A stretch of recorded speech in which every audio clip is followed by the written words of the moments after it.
রব্বুল আলামিন পবিত্র কোরআনুল কারীমের ভিতরে বলেন, কুল্লু নাফসিন যায়িকাতুল মাউত।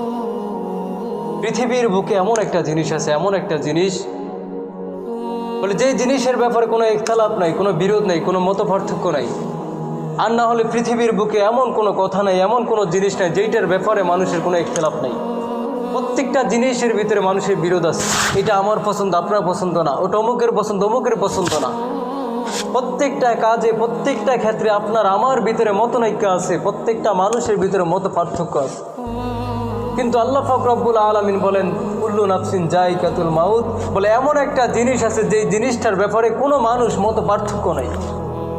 ইহুদি বলেন, কাফির বলেন, বেঈমান, মুশরিক, মুসলমান, যাই বলেন না কেন, যেই প্রকারের মানুষই বলেন না কেন, কালো বলেন, দলা বলেন, প্রত্যেকটা মানুষ, প্রত্যেকটা ইনসান, প্রত্যেকটা ইহুদি, নাসারা, প্রত্যেকটা প্রাণহীনওয়ালা ব্যক্তি, প্রত্যেকটা প্রাণওয়ালা জিনিস এই জিনিসটা সবসময় ভাবতে থাকে, এই জিনিসটা বোঝে যে পৃথিবীর বুকে এমন একটা জিনিস আছে যেটার ব্যাপারে দ্বিমত নাই, সেটা হলো মৃত্যু। এই ব্যাপারে কেউ দ্বিমত পোষণ করতে পারবে না। আপনি করবেন? কিভাবে করবেন? এটা তো আপনার আমার সামনে সব সময় ঘটতে থাকে। আপনার আমার সামনে মৃত্যু চলে আসে, আপনার পাশে বসে কথা বলতেছে, হঠাৎ মৃত্যু চলে আসে।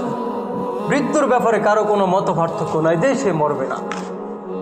আল্লাহ পাক রব্বুল আলামিন পবিত্র কোরআনুল কারীমের ভিতরে বলেন, কুল্লু নাফসিন যায়িকাতুল মাউত ওয়া ইন্নামা তুওয়াফাউনা উজুরাকুম ইয়াউমাল কিয়ামাতি ফামান জুহজিহা আনিন নার ওয়া উদখিলাল জান্নাতা ফাকাদ ফাজা ওয়াল হায়াতুদ দুনিয়া ইল্লা মাতাউল গুরুর। আল্লাহ পাক রব্বুল আলামিন বলেন, প্রত্যেক প্রাণীকে মৃত্যুর স্বাদ গ্রহণ করতে হবে। প্রত্যেক প্রাণশীলওয়ালা, প্রত্যেক প্রাণীকেই মৃত্যুর স্বাদ গ্রহণ করতে হবে।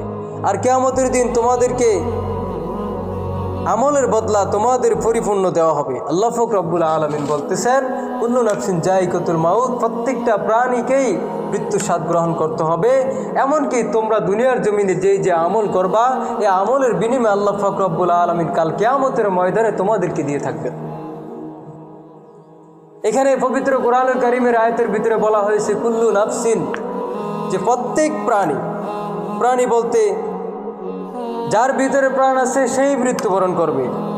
চাই সে মানব হোক, দানব হোক, মানুষ হোক, অমানুষ হোক, নেককার হোক, বদকার হোক, জিন হোক, যে জাতি হোক না, ওলি হোক, গাউস হোক, যেই প্রকারের মানুষই হোক না, যেই প্রকারই হোক না কেন, তার ভিতরে যদি প্রাণ থাকে সেই